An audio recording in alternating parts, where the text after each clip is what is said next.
안녕하세요. 저는 휴먼아이 김태환이라고 합니다. 반갑습니다. 일부에서 허인철 팀장님이 많은 설명을 해주셨는데 제공기관의 입장에서는 참 2013년도는 굉장히 힘든 시기가 되지 않겠는가 이런 생각이 들고 있습니다. 본인부담금 차등이라든지 특히 이제 제가 발표할 사전 사후 검사에 대한 부분도 앞으로 대상자를 모집하고 선정하는 데 있어서 굉장히 중요한 변수가 될 것 같기 때문에 좀 많은 분발을 하셔야 될 것 같다는 생각이 듭니다. 일단 배경을 잠깐 말씀을 드리면요. 2012년도 국정감사에서 우리 아동 관련된 모든 프로그램들은 정신보건사업의 하나이기 때문에 앞으로 정신과 전문의의 정확한 진단이 있은 후에 대상자를 선정을 해야 된다라는 지적이 있었습니다. 그래서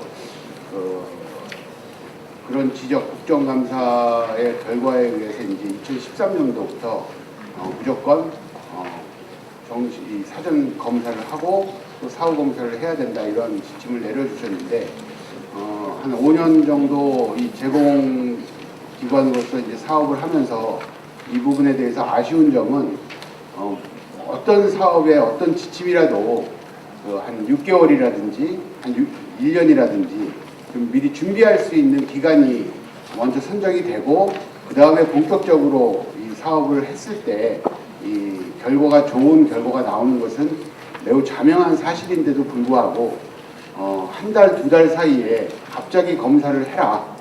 그리고 그 검사에 대해서 대상자들이나 제공기관들에게 충분한 교육이나 홍보도 없이 시작을 하게 되면은 어떤 상황이 되는지 그런 부분을 좀 사례를 들어가면서 설명을 드리도록 하겠습니다. 검사의 필요성은 많은 제공기관 여러분들께서 아시다시피 굉장히 중요한 부분이기 때문에 반드시 해야 되는 건 사실입니다.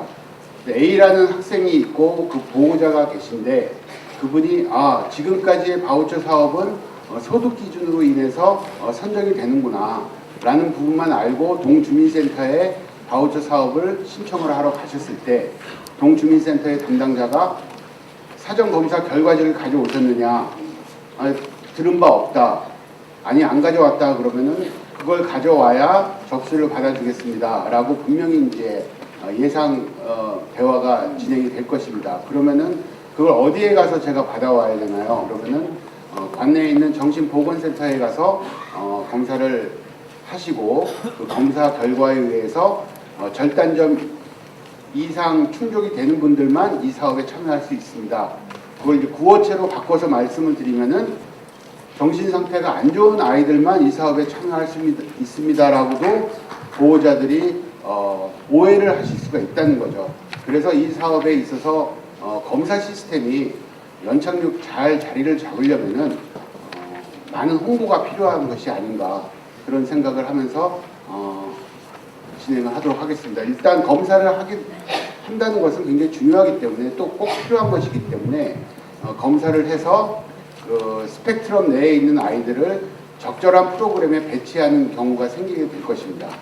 똑같은 프로그램을 상태가 굉장히 호전된 아이, 좋은 아이와 또 부적절한 그 위기 관리가 필요한 아이들에게 똑같은 프로그램을 제공할 수는 없겠죠. 그래서 이런 검사를 통해서 효율적인 프로그램 배치가 될 수 있고요. 그 다음에 그 아이들이 지속적으로 사례 관리를 할 때 그 최초에 했던 검사지 결과가 굉장히 중요한 기준점이 되는 것도 굉장히 확실한 사실인 것 같습니다. 그 다음에 이제 무엇보다도 저희가 이제 정부의 소중한 예산, 국민의 세금을 쓰기 때문에 성과 관리도 저희가 무시할 수 없습니다. 사실은 이런 부분 때문에 자꾸 외부에서 감내라 밤내라 하는 얘기가 나오지 않는가라는 생각도 한편 하게 됩니다. 충분히 저희가 이 사업을 하면서 같은 제공기관의 입장으로서 최초에 설정됐던 그 클라이언트와 우리의 약속만 제대로 지켜졌다 하면은 뭐 이렇게 중간에 이거 해라 저거 해라 이렇게 간섭이 안 들어올 텐데 저희가 아무래도 그런 부분에 있어서 좀 부족한 부분이 있으니까 자꾸 이제 개입을 하는 것이 아닌가라는 생각을 합니다. 검사를 통해서 아이들의 어떤 비포 애프터 성과 관리가 적절히 이루어질 수 있는 부분도 분명히 있습니다. 참고로 예를 들면은 이런 부분이겠죠. 그 1년차, 2년차, 3년차 아이들이 처음 시작했을 때는 정상 요인 아이들보다는 보호 요인이 큰 아이들이 70%가 있었는데 어떠한 아동 대상 프로그램이든 그 프로그램을 진행을 했을 때 1년 후, 2년 후에는 이런 식으로 호전이 됐다.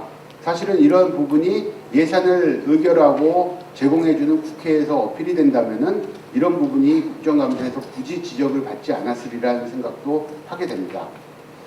그리고 또 이러한 개수화된 성과 관리뿐만 아니라 이러한 개인적인 사례 관리에서도 이 검사는 굉장히 중요한 역할을 하기 때문에 우리가 앞으로 아동 대상 프로그램에 있어서는 사전 검사 그리고 종결 시에는 사후 검사를 반드시 해야 된다는 생각을 하게 됩니다. 그럼 구체적으로 그 검사의 종류와 특징을 간략하게 말씀을 드리면요. 정신보건센터에서 나열한 검사 종류가 한 10가지가 됩니다. 그 중에서는 우리 ADHD 어린이들을 위한 검사도 전문성이 필요한 검사도 있고요. 일반적으로 이제 세 번째에 보시는 CDI 검사라는 것은 가장 보편적이고 간소화된 검사라고 말씀을 드릴 수 있고요.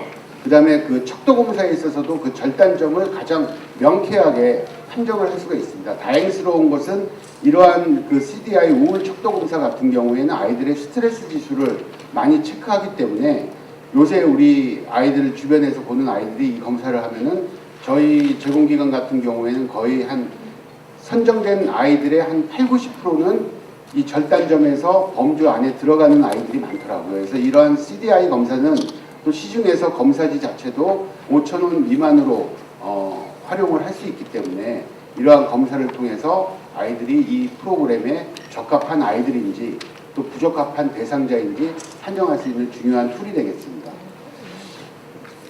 나머지 검사들은 굉장히 좀 복잡한 것도 있고요. 주관적인 검사도 있기 때문에 생략을 하고 저희 같은 경우에는 이제 맨 마지막에 있는 MI 적성 진로 진단 검사라는 것을 하고 있는데 이 검사는 서울대학교 도덕심리연구실에서 개발을 한 검사인데요. 일종의 종합검사입니다. 그래서 이제 아이들의 어떤 성취도라든지 능력이라든지 아니면 적성이라든지 발달, 뭐 정서 이런 부분에 대한 것을 전체적으로 검사를 하는데 단가가 굉장히 비쌉니다. 한 3만 원 정도 하기 때문에 이런 검사를 시행을 하게 되면은 제공기관이 이제 앞으로는 본인 부담금도 차등 지급을 하고 또 이런 검사까지 비용이 소요가 된다면 아마 그 제공기관 입장에서는 수익 모델을 활성화하는데 좀 어려움이 있지 않을까 그런 생각을 하게 됩니다. 참고로 이 검사지 유형인데 뭐 큰 CDI 검사 같은 경우에는 저렇게 객관식으로 되어 있습니다. 그래서 이 CDI 검사는 측정 자체가 정신과 전문의가 아니더라도 그 석사 이상의 그 심리학자라든지 치료사들 정도도 이 측정을 할 수 있는 자격이 있기 때문에 정답을 비교해서 검사 결과 60점이면 60점, 50점이면 50점 정도의 평가를 객관적으로 내릴 수 있는 샘플이 되겠습니다. MI 적성은 아까 말씀드린 것처럼 개인 적용, 사회, 부적응 이런 분야별로 측정을 하는 도구이고요. 그래서 이러한 검사를 통해서 그 아이들을 선정을 하고 그 아이들에 맞는 적재적소의 프로그램을 제공을 하고 중간중간 사례를 관리하면서 사후 관리까지 하겠다는 좋은 의도로 시작되는 것이 이번에 2013년도 아동대상 프로그램의 검사 시스템의 그 정의라고 말씀을 드릴 수가 있겠습니다. 근데 문제는 이제 마무리를 하겠는데요. 문제는 이러한 예산을 과연 누가 지급을 하느냐도 사실은 굉장히 고민을 앞으로 해야 될 것입니다. 정부에서 이 예산을 별도로 집행을 해줄 것인지 아니면 그 아이들이 대상자로 선정이 돼서 특정 제공기관으로 갔을 때 그 제공기관에서 부담을 해야 되는지 그리고 또 개입 시기가 충분히 아이들한테 홍보가 되어 있는지도 중요하고요.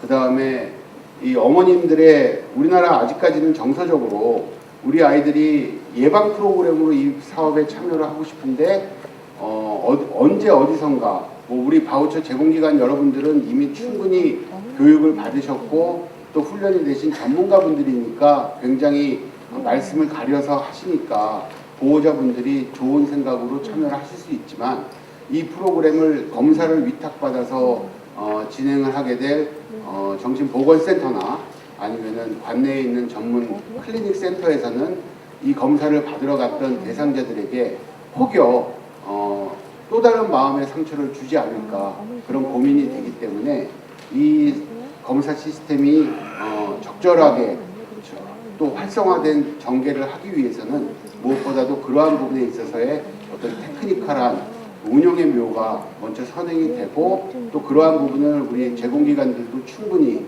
숙지를 한 다음에 어머님들에게 홍보할 때부터 이 사업에 참여하실 때 이러한 검사를 받는 것은 우리 어린이가 문제가 있어서가 아니라 이런 문제가 혹시 있거나 또는 없더라도 효율적으로 예방하고 면역력을 키워주기 위해서 이 검사를 한다라는 홍보를 부지런히 해주셔야만이 이 사업이 좀 더 활성화되고 아동들을 위한 프로그램이라는 인식을 부모님들이나 대상 어린이들에게 심어줄 수 있지 않을까 생각을 말씀드리면서 발표를 마치도록 하겠습니다. 감사합니다.